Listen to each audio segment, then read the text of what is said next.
Okay. Great. Good morning, everyone, and thank you for joining us for a conversation called Sharing Safety, Performing in Interactive Arts for COVID Recovery. We are very excited that the city has now and the county has entered into turquoise level, and we're very proud of everybody and the citizens here who are doing their best with masking up and continuing to follow COVID safe practices. What we'll be looking at today is not your standard COVID safe practices, CSP, the washing your hands at 6 feet distance, but we're really taking it the next step beyond about how the organizations have been taking steps during COVID. And now as we enter recovery, what are some of the additional steps that are being taken?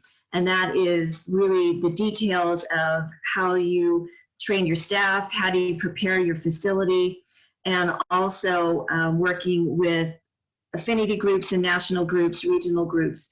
And this is really an opportunity for us to share best practices and also talk about what's working and maybe some of the challenges and how we work around those. And that's really what we found of working together and meeting together is a lot of brainstorming and problem solving. And we really appreciate that. So today we have two wonderful speakers. That's Daniel Krupe, who's the Executive Director of the Santa Fe Symphony and Chorus, and then Mike Van Arsten, who is the COVID Compliance and Safety Manager for the Santa Fe Opera. Our third speaker, again, Hannah Hausman, is not able to join us today. She has received her vaccination and needs to take today as a rest day. So she is here with us in spirit. And just to let you know, we again are recording this and this will be made available later on. So I welcome all of you. It's good to see your faces. And again, if you have a question, feel free to raise your hand. We're going to jump right into things. And I probably should introduce myself. I'm Pauline Kanako Kamiyama with the Santa Fe Arts and Culture Department. And we've been very happy to partner with all of you during this time. And know that we're looking forward to continuing to get through the recovery and look at how we do things in the new normal. So we're going to jump right in with our having Daniel introduce himself. Sure. Thanks so much, Pauline and Mike, for joining me. Hi, everyone. I'm Daniel Krupe. I'm Executive Director of the Santa Fe Symphony Orchestra and Chorus. I've been in Santa Fe, New Mexico for a little over 2 years now. So the Symphony is a longstanding organization, 37 years old. Generally, in a normal year, we're producing 10 full orchestral concerts at the Lensic. We have a really extensive music education, community engagement suite. And then we have a mobile chamber music series that we started last year that's also been very successful. This latter item has really set us up for success now in the new COVID era because we have become kind of a mobile orchestra over the last year. And really, we're now more of a media production company, it feels like, than we are a symphony orchestra. So we have produced a really exciting virtual concert series, 10 different concerts at 10 distinct venues all around northern New Mexico, in Santa Fe and Albuquerque, up at Ghost Ranch and Abiquiu. We've scaled down our performing forces to COVID compliant numbers, depending on what phase we are in. So when we were in phase 1 or phase 2, we were able to be compliant there. And when we switched to the color-coded system, especially now that we're in turquoise, we have a lot more flexibility with the size of ensemble that we can use. And the idea was to produce this series at really dynamic locations, not just a traditional performing arts facility. So Ghost Ranch, I mentioned, Meow Wolf, Santa Fe, we just launched a concert there a couple of weeks ago before they opened. The Botanical Gardens, the Children's Museum, where Hannah works. Unfortunately, she couldn't be with us today. And the School for Advanced Research, all sorts of unusual locations to really celebrate northern New Mexico, as well as musical excellence. We also produced back in the height of restrictions in August and September, a phase 1 compliant musical series called SFS 1-to-1, which were private one-on-one recitals that had no more than 5 people present at any given time between patrons, musicians, and people operating the musical series. That ended up being really successful for a little private concert series. We were proud of our ability to still produce live music even at the height of restrictions. So we're very familiar now with overcoming adversity and innovating in the wake of COVID. Wonderful and innovative, definitely, and pivoting, as I do air quotes, the latest words for sure. I'd like to introduce Mike. If you can tell us a little bit about what you've been doing with the opera. Yeah, so Mike Van Artsen, COVID Compliance and Safety Manager at the Santa Fe Opera, and it's my first season here at the Opera, so some of you may know more about the Opera than I do, which is an interesting place to be in a panel conversation. But Santa Fe Opera is a summer festival that began performing live in Santa Fe in 1957. 2020 being the first year of the opera's 64-year history that our stages were dark for the summer. So like so many of our peers in the performing arts, and as you know, Daniel has mentioned, the pandemic had a devastating effect on our programming and our ability to program for this season. So we typically employ 70 individuals year round, and typically bring in an additional 500 seasonal employees each summer. And my hire is a direct reflection of Santa Fe Opera's kind of commitment to bring opera back to our stages in 2021. With my goal and position here being to support the safety, health, and artistry of the 2021 season. So this year we're presenting 37 performances of 4 operas. And as Daniel mentioned, continuing to evaluate, respond, and be flexible as we make and revise plans for the season, as things change, as we get updates, as new science and things develop. And that flexibility is really a theme to everything that we have going here. But incredibly grateful to be invited and to be on the panel with everyone here and to have everybody in the room. So thank you for having me out. Wonderful. And again, we're all here to learn from each other. I'm going to jump into the question about what are some essential behaviors that allow for successful reopening. And I'm going to go ahead and start with Mike. Great. Yeah, and thank you. And, you know, thankfully, we've been given, you know, we talked about going beyond it, but some guidance and a path to reopening from both the state of New Mexico through public health orders, for us, depending COVID safe practices, and also some applicable union information. So AGMA SDC, AFM has put out some guidance which we're able to follow specifically for our industries, though you know, different groups are seeing different information from their kind of larger partnerships. For us, you know, when we can't eliminate or reduce the hazard, and through digital communication tools, you know, limiting personnel on site, doing meetings online versus in person, we are still utilizing the essentials. You know, we're evaluating ventilation in spaces and making adjustments or changes to support that ventilation. Masks, social distancing, and increased hygiene practices, you know, some of the same things you're going to see from the CDC are still practices that we're going to employ to protect not only our staff, but the patrons, people coming to the opera when that time comes. So, you know, recommend it. Evaluating the past and procedures down to the scale of each team member is what we've done in conversation, to see where you can put safety measures in to protect each person. You know, so we start at the larger, you know, the ventilation, the engineering controls in those places, but really we want and not only to evaluate what that person does, but for them to have agency and opportunity to say, I'm still scared about this portion, or I think in my job, this might be a place where we could do more. And so really trying to open those lines of communication internally and externally, having, you know, expert and outside support in conversations. And really with everything we're doing, I like to say layers of safety, in that each mitigation adds and helps to reduce the overall risk and brings that to acceptable levels, or, you know, as low as possible. So the idea is that, you know, you put as many of these things in place. You do the ventilation, you do masks, you do social distancing. The more things you have layered on top, the greater reductions in risk that you see. So whenever you can do those evaluations and find those touch points, and I say touch points, even though, you know, touchless technology is another thing that we've done. Scanned ticket entry and touchless technology when we can, both for internal of trying to go paperless more than ever, which is not just for COVID, but also a great environmental change, but contactless technology in restrooms and those places as well. So that's a kind of brief and kind of touch on essentials. Hope that covers some of it.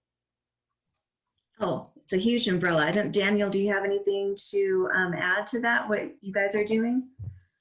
No, I think Mike covered most of the essential points, especially in terms of, collecting data and implementing procedures. I think more qualitatively, a can-do attitude and creativity and willingness to problem solve, and a refusal to accept defeat, I think goes a really long way in making a viable path to reopening. The easiest thing to do at the beginning of the COVID crisis, I think, was just to throw your hands in the air and say, well, there's nothing we can do.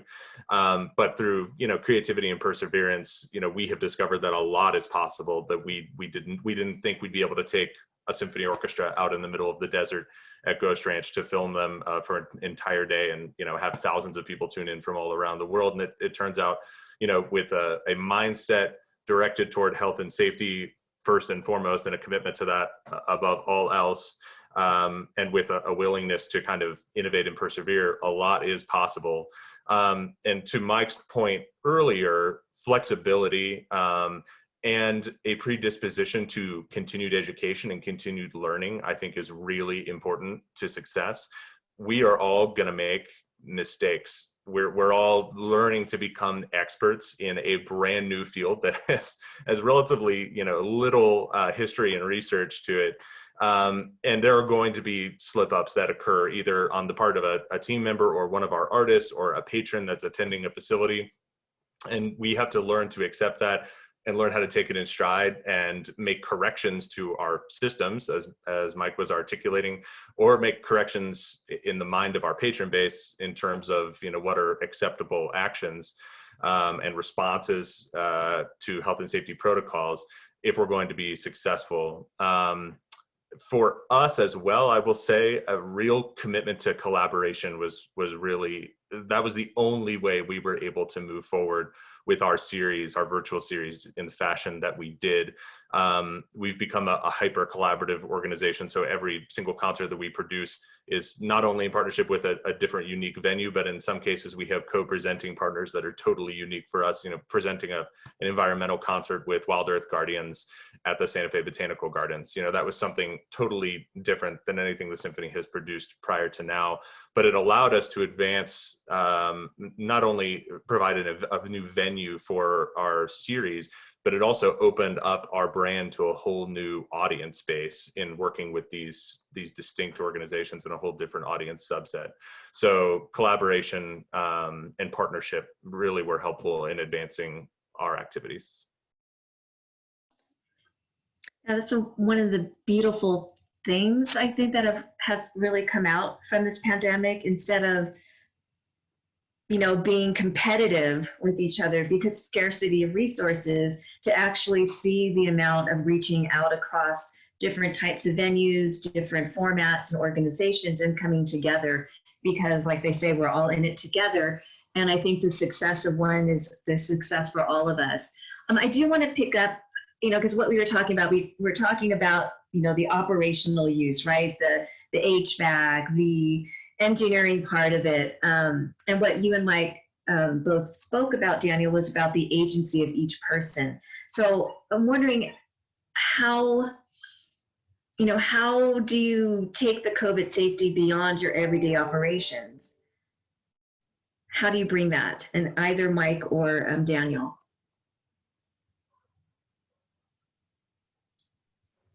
Mike, do you want to start? Sure, happy to. Yeah, so a lot of the things that we're seeing, and I would just kind of reiterate to both Pauline and Daniel's points to being in it together, of community and collaboration, has been huge in all of our work and being able to kind of respond. And so for everyday operations, for us, we're working to build a culture of safety within the organization. There was one that existed before, but wasn't necessarily COVID specific. Thankfully, this is, hasn't been in the history of us before now, but we're all in it to respond now. And within the organization and our partnerships, doing our best to communicate early and often about COVID safe practices. As Daniel mentioned, it's not just about what's happening internally, but trying to communicate externally.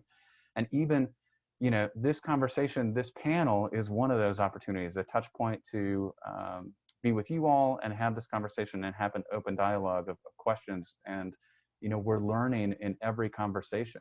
You can have a question that brings things in another direction. And I'm really grateful for kind of all these opportunities to do that. A big thing for us, and with the size of our organization, but I think it's true regardless of size, is having supervisors lead by example around safety and safe practices. We're also, trying to put signage around, updating people with emails. And then, as we evaluate people's daily routines, as mentioned in the earlier question, answer to the earlier question is, where can we put routine safety activities into individual groups, teams, or team members, where whether it's a daily health check, or even just the standard protocols of things to wipe down, and additional pieces to the puzzle, just so it's constantly a part. And whether you're on the campus of Santa Fe Opera as an employee, or out in your daily life, is asking the question, and it's a protection to the whole community, is what can I do regarding COVID safety when I'm making plans for an event, whether it's a personal gathering or at the workplace. Is for now, unfortunately, I think a COVID safety lens can be applied pretty much all the time. So I would say that's the last big piece of the puzzle for us on that one. Anything to add, Daniel? Yeah. Yeah, thanks, Mike. I think that is exactly right. And a culture of safety is a great way of framing it. To something that Mike had said earlier, we're really, in terms of everyday operations, we're working on building rings of security, right? And we're kind of talking, there's sort of a hierarchy of controls in terms of safety procedures that you can implement to ensure that everyone on your team is safe. Actually, Cornell University has a really nice chart that's specific to COVID, taking a traditional hierarchy of controls and sort of building an inverse pyramid in terms of your priorities in eliminating risk. And so the first tier of that is elimination. If you can eliminate the threat, then it poses no risk. And of course, the best ways to handle that in the COVID era are, of course, vaccination, isolation, or when those two things are not possible, extensive testing protocols. And I know Santa Fe Opera has invested in a very substantial comprehensive testing program for all of its artists and staff. The Symphony has done the same in partnership with Christus St. Vincent, who has been an incredible partner in helping us flesh out all of our COVID safe practice plans, and also providing the testing, not for free, but providing access to comprehensive PCR tests for everyone involved in any of our programs. So we know when anyone shows up on site to a symphony performance or event, there's no active infection present because they've just been tested the day before. So we work with Christus St. Vincent as well as Vault, the free service that's offered through the state of New Mexico, which is, I'm sure, an astronomical investment on the part of the state, but is so helpful, not just to individual people who are concerned they might be at risk of infection, but in our case, to facilitating employment and active performance. So, below the elimination tier, you have substitution, which at present we don't really have anything to fill into that particular slot. You have all the engineering specs that Mike was talking about. So, air filtration, air exchange rate, disinfecting of surfaces on a regular basis. You have your administrative level, with distancing and hygiene and screening, both daily health checks and temperature screening. And then below that is, personal protective equipment and masking. So, that's kind of our everyday operations sort of pyramid.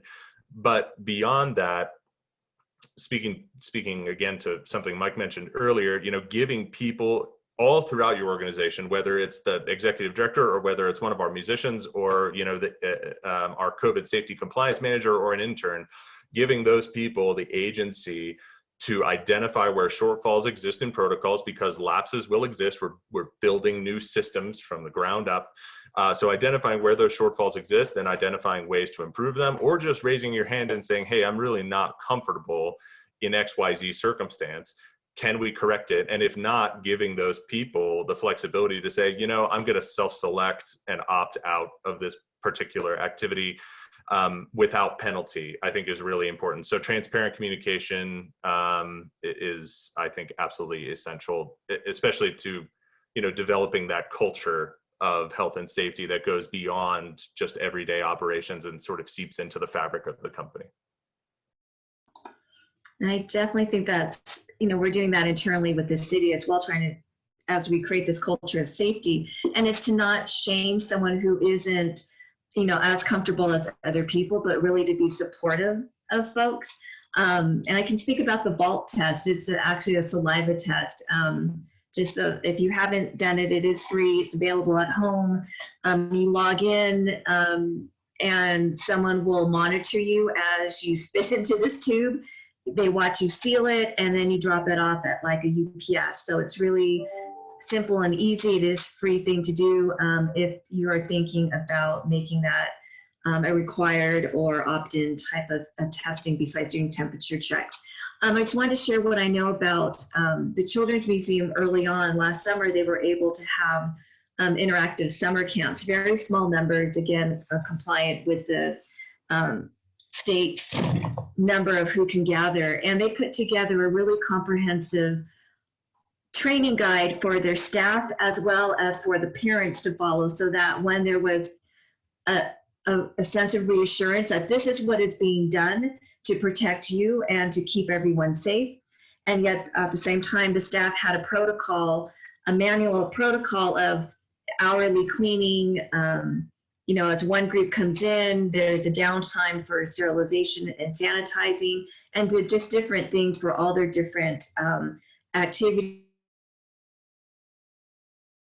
whether it was inside or outside.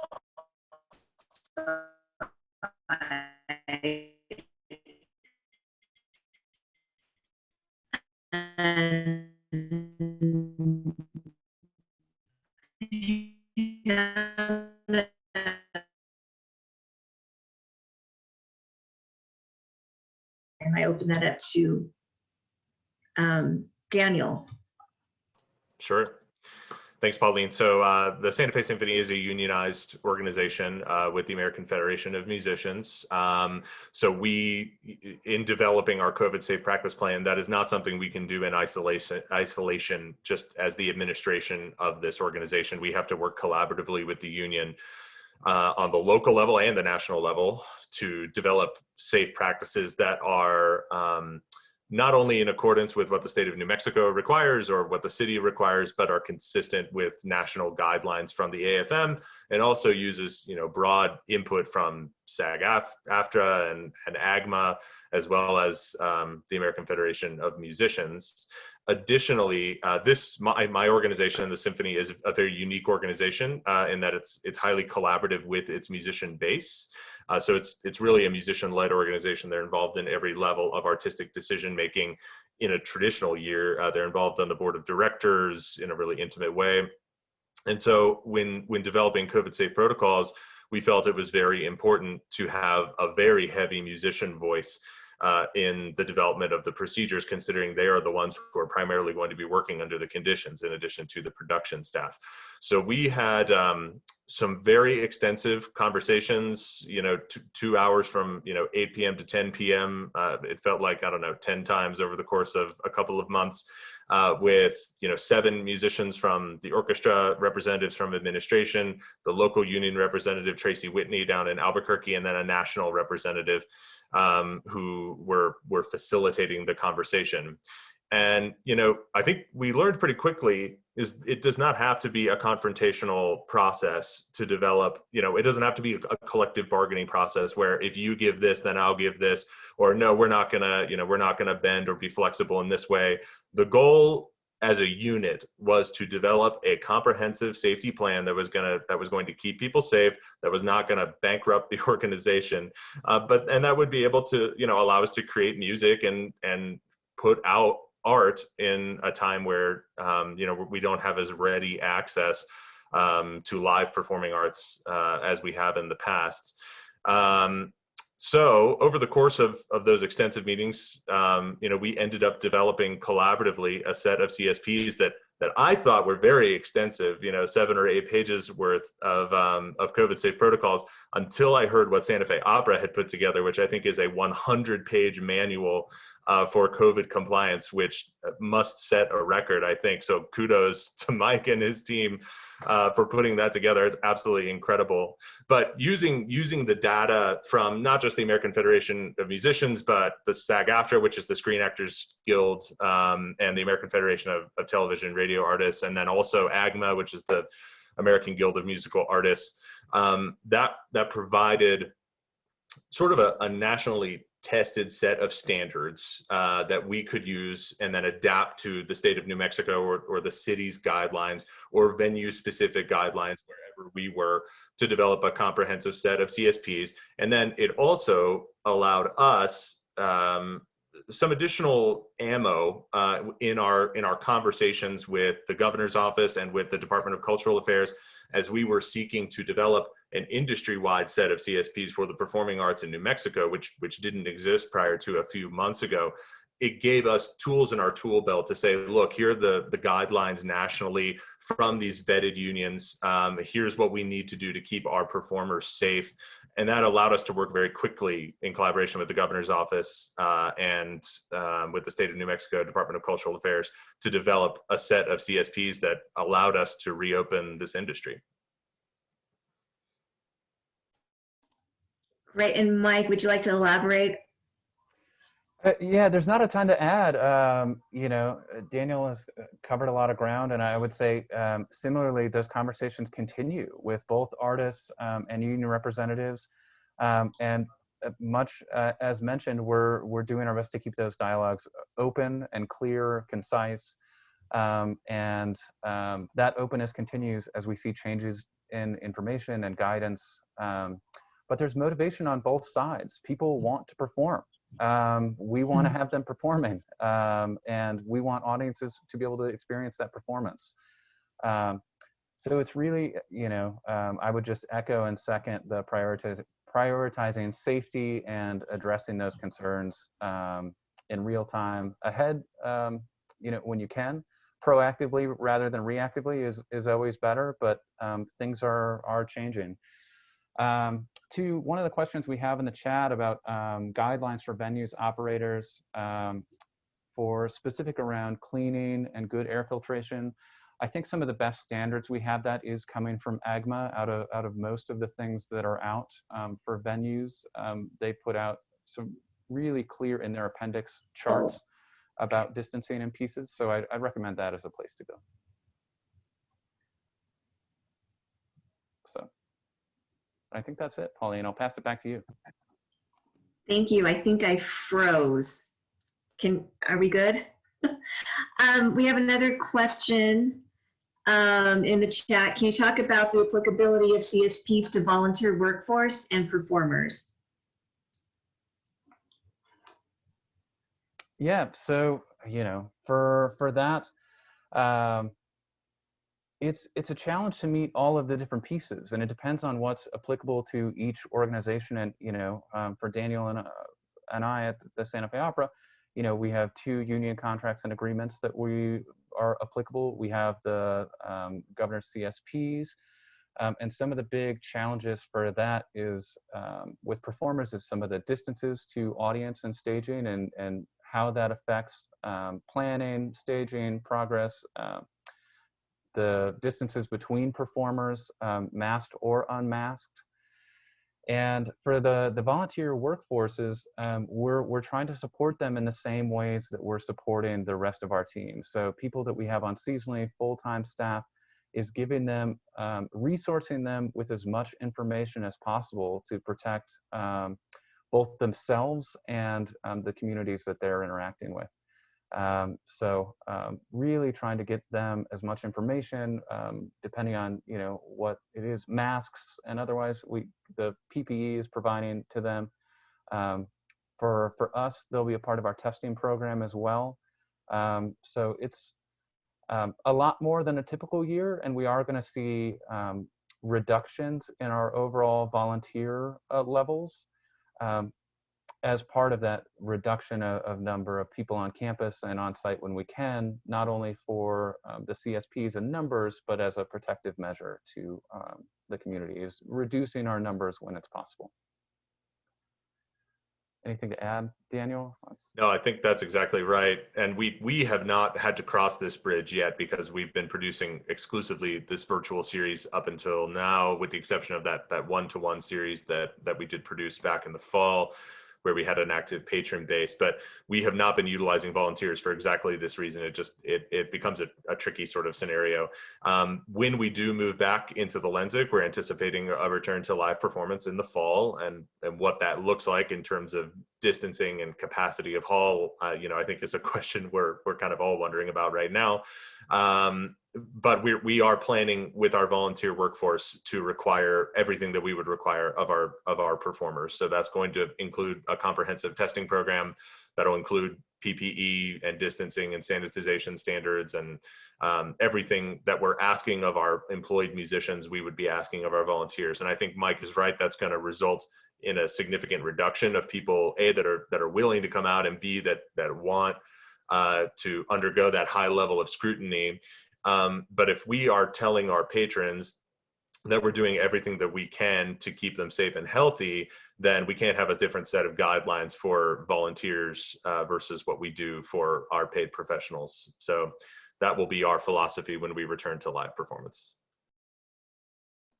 And there's a question in the chat box, as we're talking about safety, are singers masking?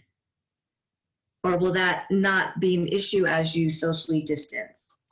So we'll have a combination of both for our staging, in that throughout the entire rehearsal process, masking will be a part of that process, fully masked. Dress rehearsals and onstage performance is when that will change for us. And even with that, principal artists will be unmasked, and as of right now, likely our chorus will remain masked throughout performance. So it's a combination, and we are really addressing specific masks that still filter at a high level versus some of the cotton and fabric masks. But masking at any level, as Daniel mentioned earlier, is still the last stage. It's the last kind of step or layer in the safety mitigation. So all of those other pieces will be a part of it as well.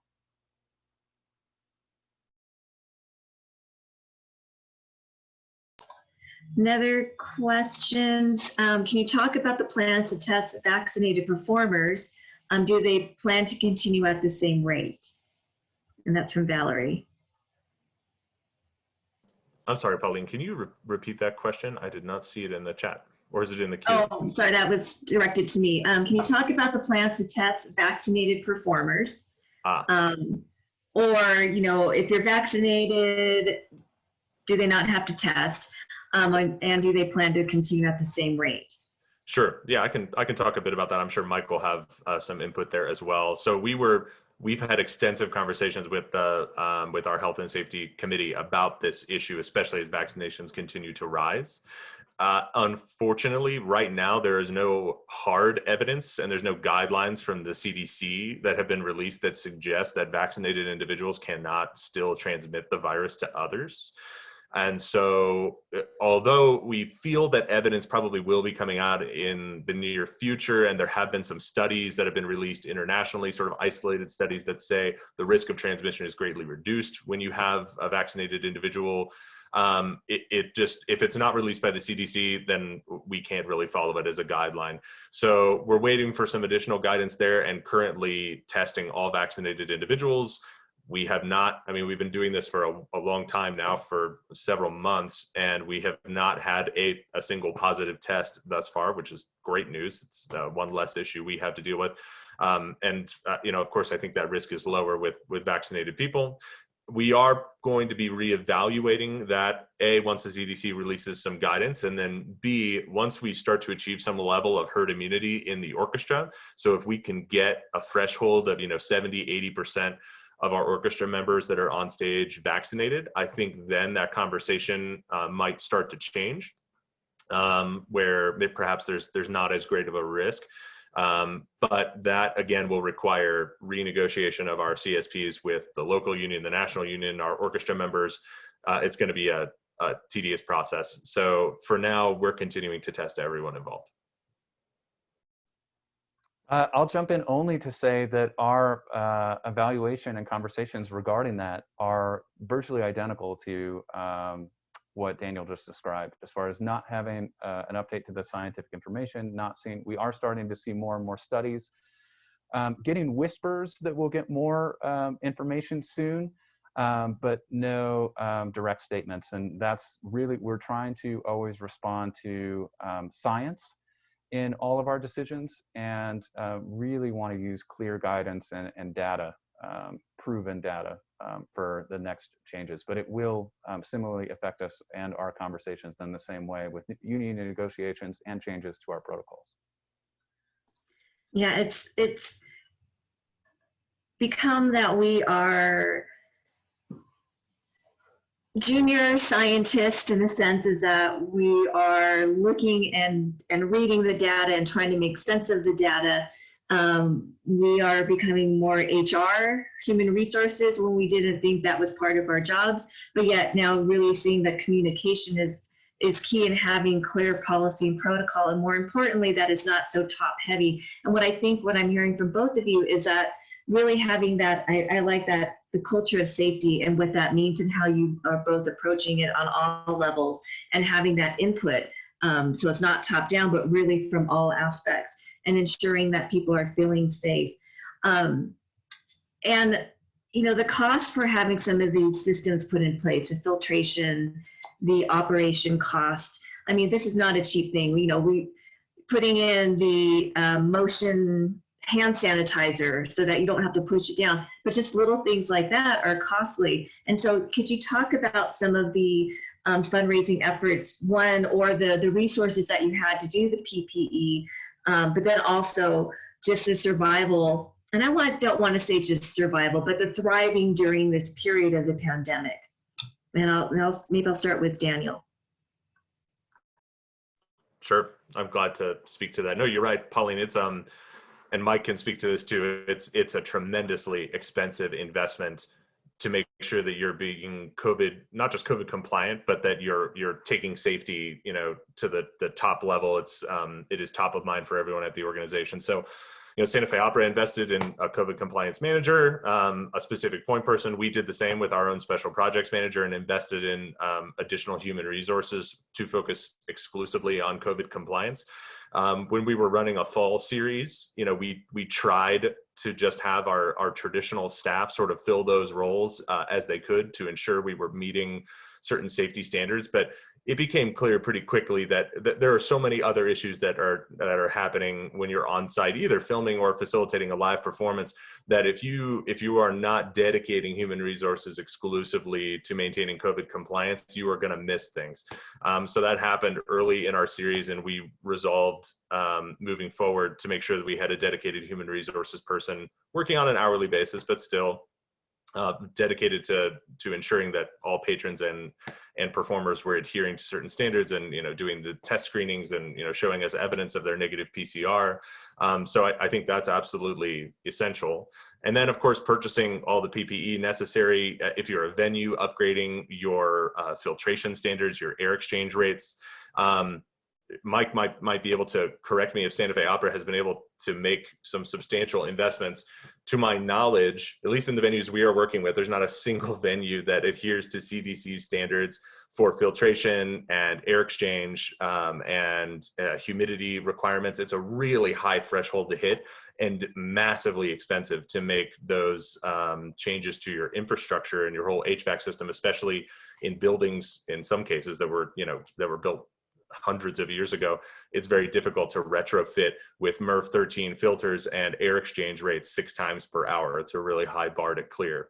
And so for us, as the performing arts entity, heading into venues like the New Mexico Museum of Art, where they don't necessarily have the flexibility to add a filtration system that's up to the MERV 13 level, or they don't have air exchange rates at 6 times per hour because of the artwork in the galleries. We try and mitigate risk to the greatest extent possible on our end, all the ways that we previously described, but also bringing in portable HEPA filters, which is sort of the highest level of filtration. We've purchased 3 of those, and we use them off and on throughout our recording sessions. We take frequent breaks to clear the room and allow the HEPA filters to run to filter out the air and allow for a full air exchange of the space in whatever venue that we're in. If we're at a venue like Meow Wolf that has relatively low humidity, in general, high humidity is better for COVID safety. The virus performs worse in high humidity situations. So 40% or higher is generally what you're looking for, which is kind of hard in New Mexico to achieve 40% humidity.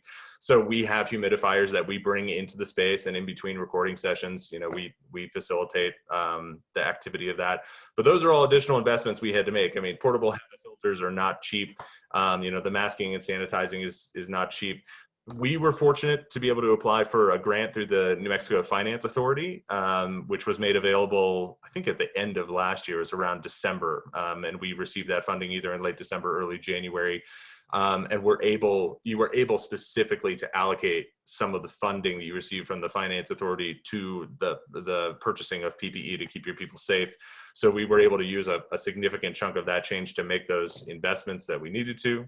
And aside from that, our ticket sales are way down. We're producing virtual concerts at $20 a pop versus producing a live concert where tickets are $80 or more.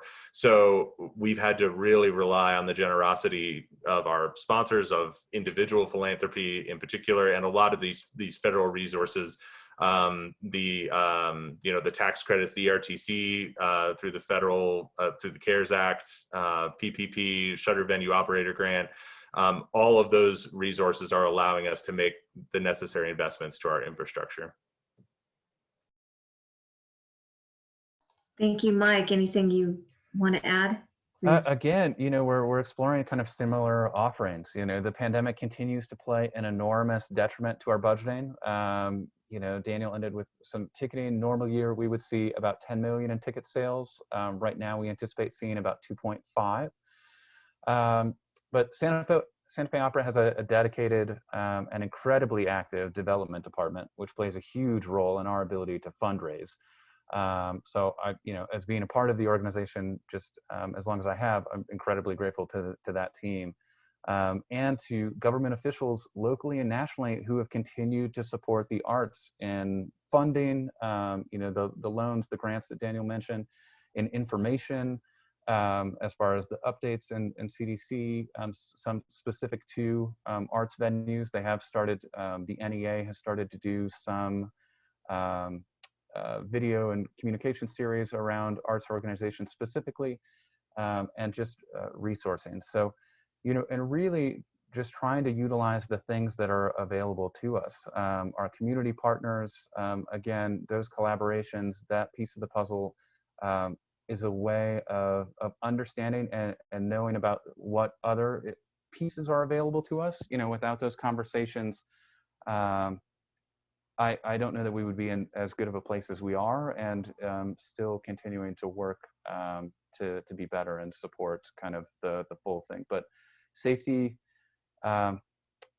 is a higher cost financially this year than normal.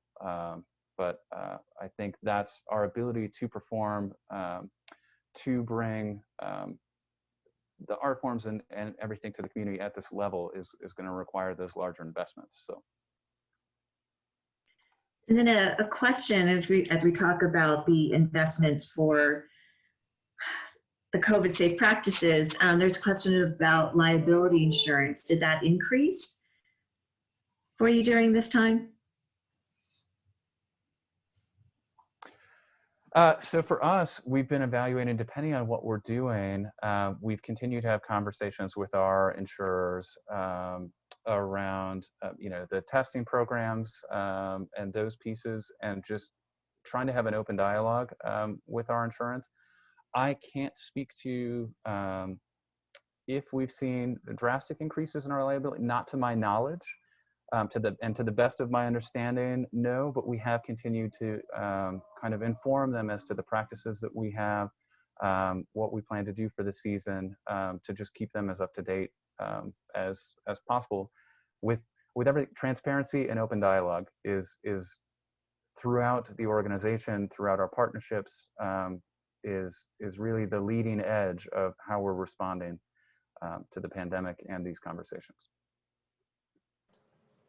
Yeah, I agree with everything Mike just articulated. It's sort of a tricky area, this whole issue of COVID liability, because the law is really still developing in this area. And we've had conversations with a couple of different attorneys, some local and some on the national level through the League of American Orchestras, about our legal exposure, both organizationally with our own employees and then with the general public. So, in theory, your employees are covered by your workers' comp policy, not by that would not enact your liability insurance. However, we can't seem to get a clear answer from our workers' comp insurance provider on whether a COVID issue or transmission would be covered. The prevailing opinion is that it's going to be, if you have all of these rigorous safety procedures in place, especially if a comprehensive testing plan is in place and all these other areas of mitigation, it's going to be pretty difficult to have a successful case against your employer that they are the reason why you contracted COVID and are suffering health complications as a result, because ultimately, what we have done is implement as strict a regimen of safety protocols as we possibly can, including, eliminating the threat of the virus via this comprehensive testing program. And then each of our employees, agrees to work under those conditions, and they get all that information months in advance of when they show up on site. So they are agreeing that they feel comfortable working in those circumstances. And if they're not, they don't have to. There's no penalty. They can just opt out of a particular program.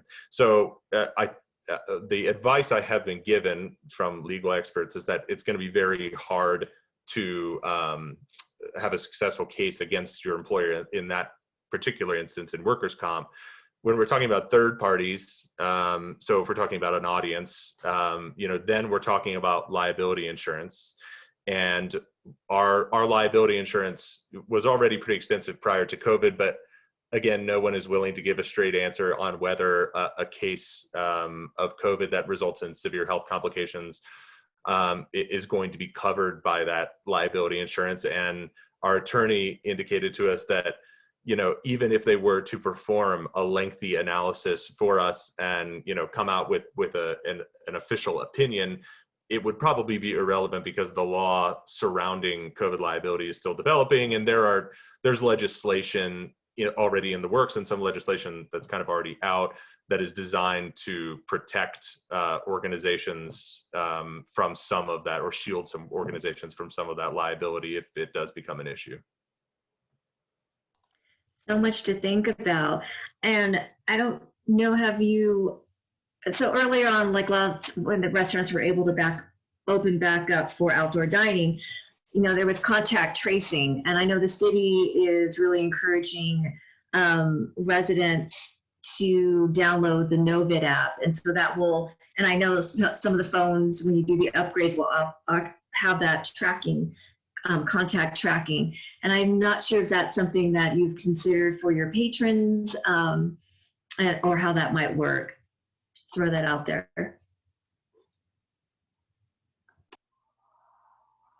So we haven't considered a specific app necessarily for that. We are encouraging employees to use the app for contact tracing, as it is recommended, by Santa Fe County as an app, and we'll respond to that with testing options available to staff and employees when there is a positive trace. For our audience members, it's really it's making sure in our communications to them and in our ticket purchasing, we have some COVID language that they agree to. And in part to that is also, if they pass their tickets along, they need to retain contact information of the person that they've handed off that ticket to, so that we, in the event of a contact trace that comes through us for that audience member, can get a hold of the appropriate parties. So, under the current guidelines, that's we're still using the lead person, the ticket purchaser, even if we get up to the group of 6 with the current allotment, but are utilizing that as we move through the contact trace system.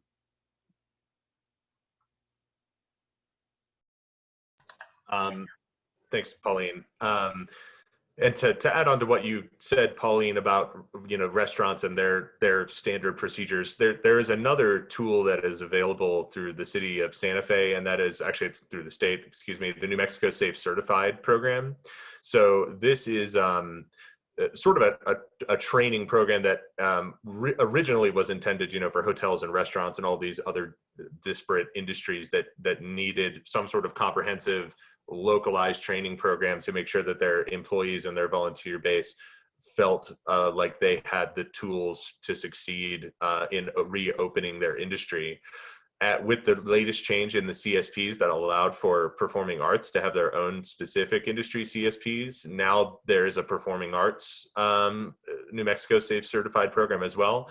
It seems to be tailored a little more toward venues than it is toward presenting or producing organizations like us. But we are still, before we head back into the live performance world, where we're interacting with our patron base, we will be participating heavily in that New Mexico Safe Certified program. So that's another tool made available to you that was also available to restaurants and hotels, and gives your audience, I think, a higher level of comfort and certainty that you have the necessary training to safely execute your art form in a public performance capacity.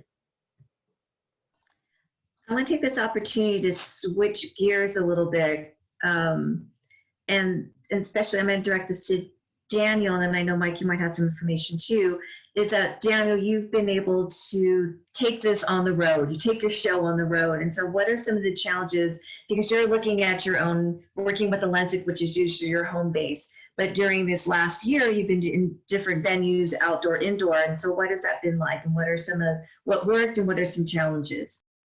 Yeah, I mean, innumerable challenges. It seemed like a great idea to take the orchestra on the road back when we were visioning it, but the actual complexities of having to develop a site-specific plan for all 10 venues that we used for our virtual series, as well as the 5 additional venues that we used for the SFS 1-to-1 series, incredibly complicated. So, a one-size-fits-all CSP does not work. You have your general principles that can apply to any particular location, but when you're going into any venue, as Mike already articulated, you have to measure your air exchange rates. You're looking for 6 times an hour air exchange rate according to CDC standards. You have to measure the air filtration system. You're looking for MERV 13 or above, which is actually surprisingly hard to find. You're looking for humidity levels of 40% and above. You're looking for the air volume of your particular venue so that you know how frequently the air is exchanging in there, how much of the air is outside air versus recirculated indoor air. Is the venue having, if you're indoors, do they have UV lights on the filtration system to kill virus particles that are recirculated through the building if it's not 100% air exchange?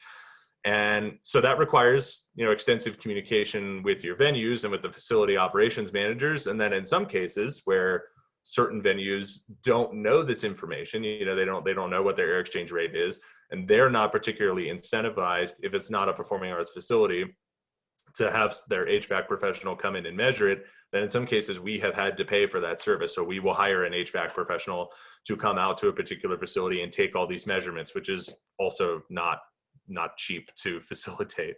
So it also means we have to manage our ingress and egress for every single venue. So, you know, we have sort of mobile stickers that we'll place at various venues to indicate where people enter, where they check in, where they warm up, how they move into the performance area, where they can go once they're in the performance area, and then once they're finished, how they leave, where they store their things. And that changes with every single space that we're in, from Meow Wolf to our audio recording studio to the Lensic.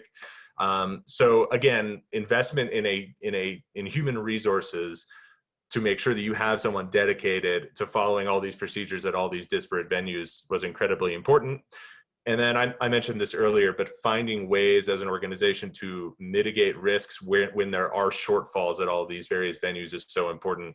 So having the humidifiers and the portable HEPA filters to bring into any venue to sort of augment their existing facilities, incredibly important. Opening doors and windows where possible, you know, of course, to increase airflow. You know, airflow is your friend.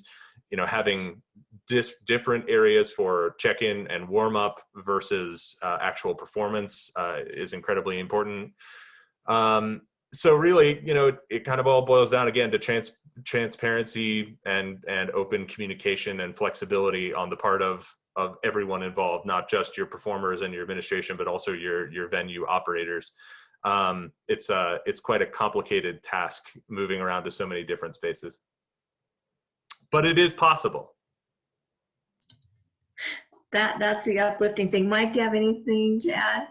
It's we have a very similar path there as well. You know, we're in multiple spaces, not necessarily multiple venues.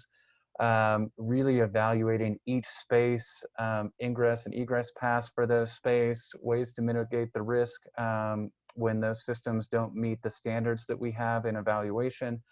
All those pieces and everything that Daniel mentioned, we're taking a very similar path. And as he said really early on, it is really doing your best to put things in place and to make good decisions in each venue and each space, knowing that mistakes will be made, challenges will happen, and that you'll need to be flexible and respond to those as that happens. And whether that's finding out new scientific information or data, or having a person say that they're uncomfortable, you know, it's a pretty wide range that you can have for what that looks like and what you end up responding to. So. Yeah, thank you. And I think what, you know, the comments that you're getting back, because it's an open line of communication, is going to range. Like, I feel comfortable, I don't feel comfortable. And I think that's really reflective of your audience too. And so that's a really good key for you to tune into. I think what's really important is that we're here sharing ideas locally. And I'm going to turn to Daniel first and then Mike to talk about, you know, best practices and the conversations that are happening statewide. And I know, Daniel, you referenced some of the work that you've been doing with the State Office of Cultural Affairs and the Governor's Office about performing arts standards, because you guys were clumped together in this kind of weird category separate from the museums and things. So I would like to have you both talk about the importance of that and the relevancy and those sharing of resources and those national big view as well. Sure, that's a great question, Pauline. So the good news, you know, I mean, COVID is mostly just bad news, but the good news is you're not in this by yourself, even though it sometimes feels that way as an organization. I mean, this webinar, I think, is proof of that.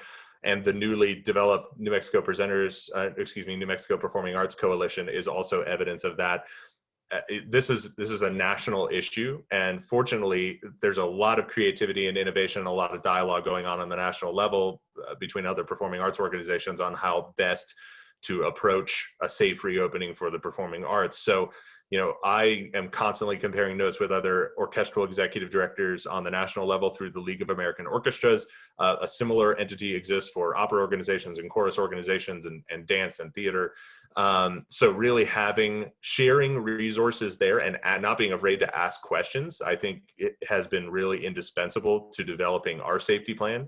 Of course, it's always fun comparing notes with orchestras in Texas and Florida. because it is like a whole different world over there. And it opens your eyes to the fact that it really depends where you are. You know, it depends state by state, and sometimes, you know, county by county, what the approach to COVID mitigation is and what sort of rules you have to follow. So, you know, it's been very helpful to compare notes with orchestras in New York and orchestras in California. They're much more similar to the process that's unfolded here in New Mexico. And, you know, as Pauline mentioned, there's also sort of there's the state and local level of communication. I'm relatively new in New Mexico. I've been here a little over 2 years, and I was very surprised to discover that there was no entity that was sort of designed as sort of a lobbying entity that existed for all the performing arts organizations in the state. And there wasn't, I'm sure there had been a need for it prior to now, but especially in the wake of COVID, with all these restrictions and a lack of CSPs for the performing arts especially, it was absolutely crucial that the industry come together as a whole sector and identify its priorities and speak as one collective voice. Because what was happening early in the pandemic in the fall and in the summer, you know, I would go to my contact at the governor's office or the Department of Cultural Affairs, and the opera had their own, you know, person that they were speaking with. And, you know, the New Mexico Philharmonic had their own entity. Aspen Santa Fe Ballet had their own entity. And when the governor's office or when the Department of Cultural Affairs is being pelted with so many questions from so many different places, the easiest response is just to say, well, you are put into close contact recreation under the current CSP. Close contact recreation is closed. End of story.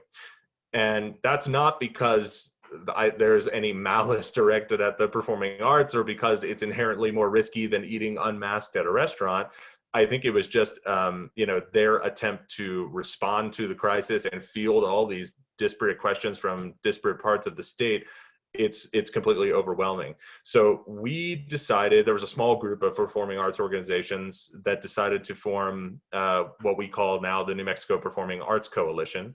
And the idea was to discuss best practices and compare, you know, information, but also to work collaboratively with the Department of Cultural Affairs and the governor's office to chart a path for reopening. So the first step, Deborah Garcia-Griego, the Secretary of Cultural Affairs, you know, was in on every single one of those meetings. She's been an incredible asset to the group. Daniel Schlegel, small business for the governor's office, participated in a lot of those meetings, also indispensable in developing our plan. So step one was to gather statistical data from 90 organizations, performing arts organizations all across the state, from every field of performing arts. We tried to be very inclusive there to gather data about the impact of COVID on that organization. That allowed us to draft a joint letter from, I think we ended up with about 50 or 60 organizations around the state, to be sent to the Economic Recovery Council, asking for some changes, a specific designation for performing arts in the industry-wide CSPs, and to basically chart a path, not just for virtual reopening now, but for, you know, steps in the following months, in the spring and summer, for how we can reopen for a live audience. And in very short order, I have to give major kudos to the Economic Recovery Council and the governor's office. Within 2 weeks, the public health order had been changed, and we saw this change to green, and then the addition of turquoise and a specific designation for performing arts industry with a path for reopening. So they were really very responsive once we came together as a unit, identified our priorities, and then presented them in a clear fashion. And we'll be continuing. We're actually gearing up for another one of those conversations to talk about, you know, what's the step beyond turquoise, because right now, turquoise, even for indoor performance, you're still limited to 33% capacity of the hall. And it's pretty difficult to make those numbers work for a symphony orchestra or for an opera. So having that next step of the conversation of, okay, well, how do we reopen in the late summer and the fall? You know, what do we do if, you know, if California says that they're going to be reopening completely once they achieve a certain level of vaccination in the summer? How does that affect what New Mexico is doing? So those will be part of the ongoing conversations with the governor's office.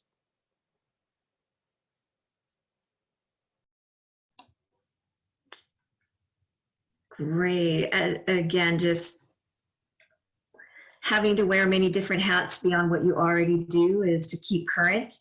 And sometimes it's hard to make sense of the statistics, but just know that we are in turquoise. We'll continue to do that. And thank you to Daniel and to Mike for the advocacy, because really having that coalition was able to separate that out, and that was a huge step forward. So I think for all of us, I want to say thank you. I want to open it up if there are any other questions that you may have, or if you want to share a best practice, we definitely would love to hear that as well. And so either you can raise your hand, put it in the chat box, or just wave your hands up in the air.